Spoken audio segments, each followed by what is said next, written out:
So, welcome to Jumbo IS and welcome to our lecture series called Daily News in Shorts. In this lecture series, we cover a particular day's current affairs in a very short span of time within 30 minutes. The idea is very simple. We want you to cover your current affairs and we want you to cover them on a daily basis. But we don't want you to spend your entire day just reading the newspaper. Therefore, for your facility, we will cover the entire day's current affairs within 30 minutes. Now, just after watching this lecture, you need to revise it as well. Why? Well, revision helps in consolidating these current affairs in your memory. Otherwise, you'll quickly forget them. Now, you can revise these current affairs from our notes, and these notes are available on our Telegram channel. Where can you find our Telegram channel? Well, just below this video in the comment section, you'll find a link. You just have to click on that link. It'll take you to our Telegram channel, and from there you can download the notes and do the necessary revision. All right, let's begin today's session. But first, let's take a look at the list of topics that we are going to cover today. Okay, so in total, we'll be focusing on these 4 topics because these were the 4 topics that are important from the perspective of civil services examination. First of all, we'll talk about Article 101, Clause 4 of the Constitution, which talks about disqualification of a member of parliament. Okay, because this issue has cropped up recently. Okay, so we'll talk about this. Then we'll talk about nearly extinct northern white rhino. There are only 2 northern white rhinos left in the world, in the wild. Okay, but scientists have found a way, technological way, biotechnological way to preserve this species. So we'll talk about this. What are white rhinos, northern white rhinos, and whatnot. Then, recently, Civil Aviation Ministry has launched digital licenses, electronic personal licenses for pilots. Pilots don't have to carry physical plastic licenses with them. Now they can carry digital licenses with them in their mobile phone. So this is a significant step. We'll talk about this. And in the end, we'll talk about InSpace's Technology Adoption Fund, TAF. InSpace is the regulator of space companies. Private space companies are regulated by InSpace. Now, to promote startups, to promote growth of startups, to promote growth of MNCs in space sector, well, InSpace has launched Technology Adoption Fund. So we'll talk about this. All right. So let's begin today's discussion. Let's discuss all these topics one by one, starting with topic number 1, which is Article 104, Clause 4 of the Constitution. Now, well, this person is a member of parliament. He was elected from Khadur Sahab's seat in Punjab. Okay. Now, he is currently in jail in Assam under National Security Act. Okay, so under National Security Act, he is being detained. Now, the thing is that Article 101 Clause 4 says that if an MP is absent from Lok Sabha or Rajya Sabha, if an MP is absent from the sittings of the parliament for 60 days or more, well, his or her seat shall lie vacant then. So if you are absent for more than 60 days, then your seat as an MP becomes vacant. Now, the problem is that Amrit Pal Singh, well, he is detained in a jail in Assam, okay, and he can't attend the session of the parliament because he's in jail. So he has moved Punjab and Haryana High Court to allow him to be released from jail for sitting in parliament, because otherwise, if he doesn't sit in the parliament, his seat might become vacant. So he has filed a petition in Punjab and Haryana High Court to allow him to attend the ongoing parliamentary session, because if he doesn't, then his seat would become vacant. Okay. He has been detained in Dibrugarh jail in Assam since April 2023 under stringent National Security Act. Now let's talk more about Article 101 Clause 4. Now it says, Article 101 Clause 4 says, if for a period of 60 days a member of either House of Parliament is without permission of the House, absent from all meetings thereof, the House may declare his seat vacant. Okay. Now the thing is, this 60-day period is basically not calculated as per calendar year. Okay. This 60-day period does not include any period for which the House was prorogued or adjourned for more than 4 consecutive days. Okay. So this 60-day period is basically calculated on the basis of the number of sittings of a house. Okay, so for example, the house sat for 10 days and then it took a break of 10 more days.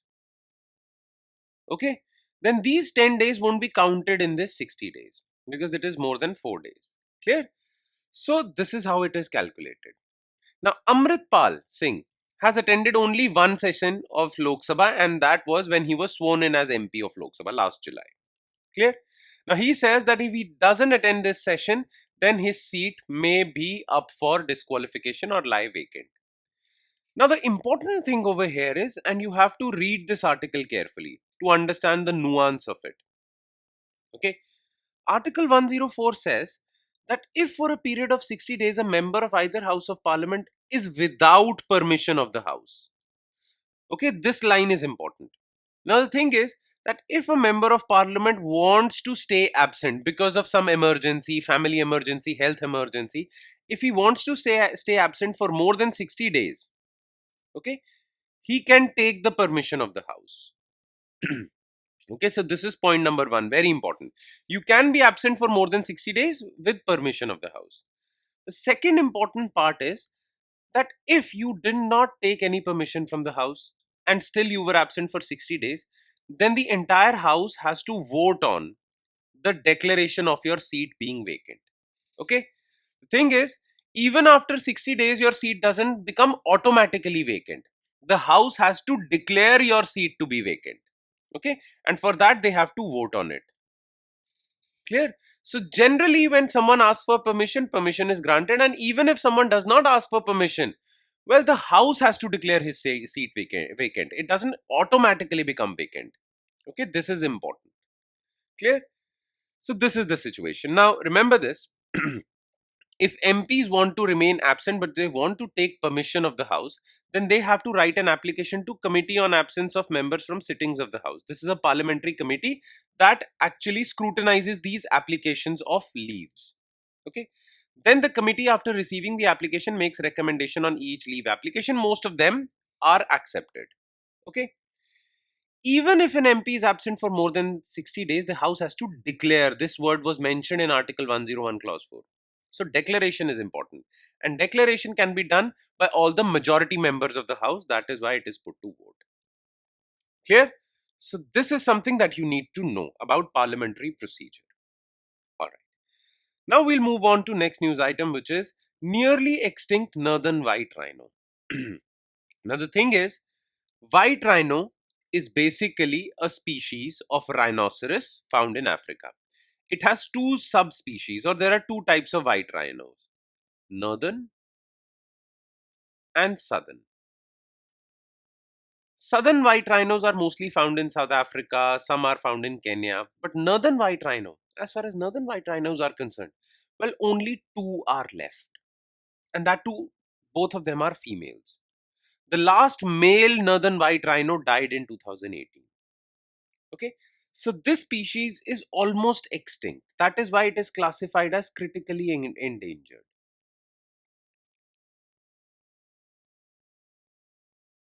This species is almost extinct. Okay, southern white rhinos are quite abundant in numbers, but northern white rhinos are almost extinct. Now, scientists in Berlin have found a way out to save this species from extinction. Okay, and they have found an in vitro fertilization technique to save this rhino, northern white rhino. What they have done is they have basically extracted the sperm of the dead male rhino and used that sperm to fertilize the egg of the two females left. Okay, through that a baby would be produced or many babies would be produced, and you can repopulate this species. So this has given hope to conservationists that this species of white rhino can be saved. Clear? That was what was in the news. Now we need to have some extra information about white rhino. So the white rhino, also known as square-lipped rhinoceros, is one of the 5 rhino species. Okay.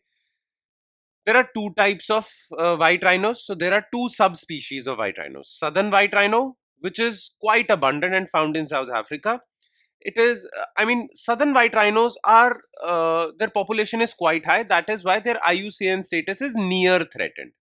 But northern white rhinos, only two are left in wild, and they too are found in Pejta Conservancy in Kenya. Their IUCN status is critically endangered. Now, both these species of white rhinos are found in grasslands of savanna, that is, savanna grasslands of Africa. Clear? Now, you need to know a bit more information about white rhino. Okay. So, the thing is that it is called white rhino not because its color, skin color is white. In fact, the skin color of white rhino and black rhino is same. The term white basically comes from, the thing is that in South Africa they speak a particular language called Afrikaan. In that Afrikaan language, this rhino is called wheat rhino, WEIT. Now wheat in Afrikaan means wide, broad. So white is not color, white colored rhino. It basically comes from African language word wheat, which means bigger rhino, big rhino, white rhino. Okay. Skin color is similar to black rhinos. The thing is, because it is a large rhino, wide rhino, it is the second largest land mammal after elephants. Clear? And this is the conservation effort that the scientists of Berlin are taking or are performing. Okay, I've explained this to you.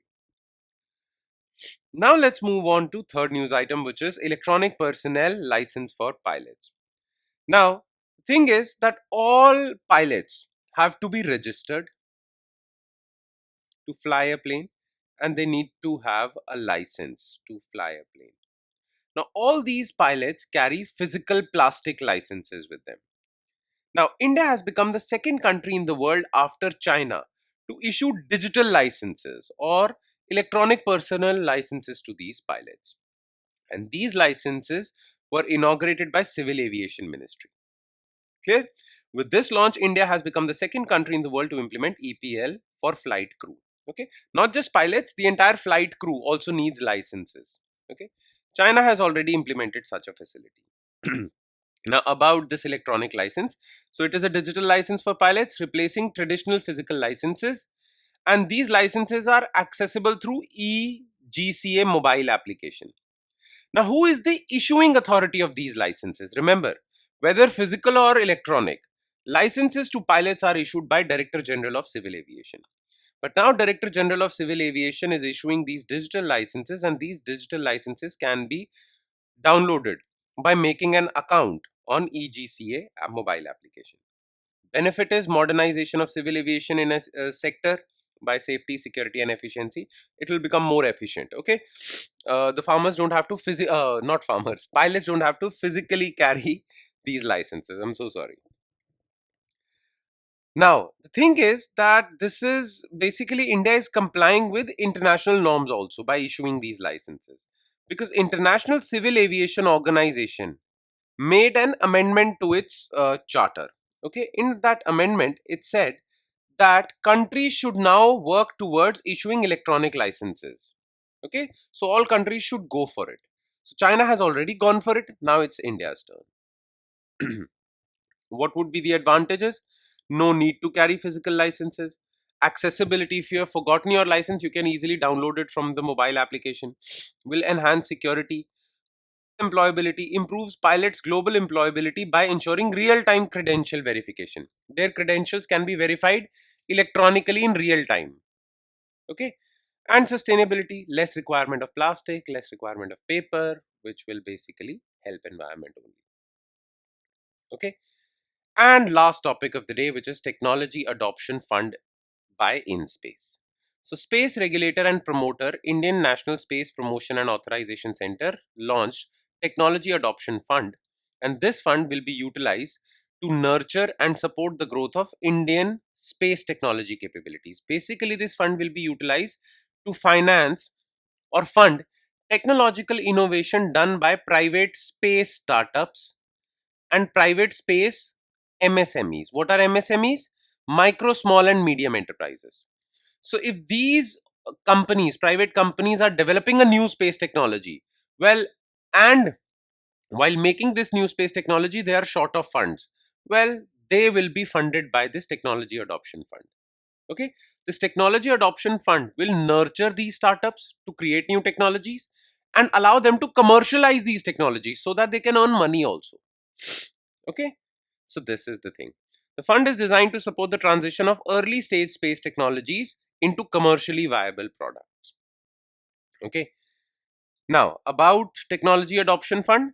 So we'll fund up to 60% of the project cost for startups and MSMEs and 40% of larger private corporations. The upper limit on the funding would be 25 crore per project. All private entities, private space companies, not government, non-government entities are eligible.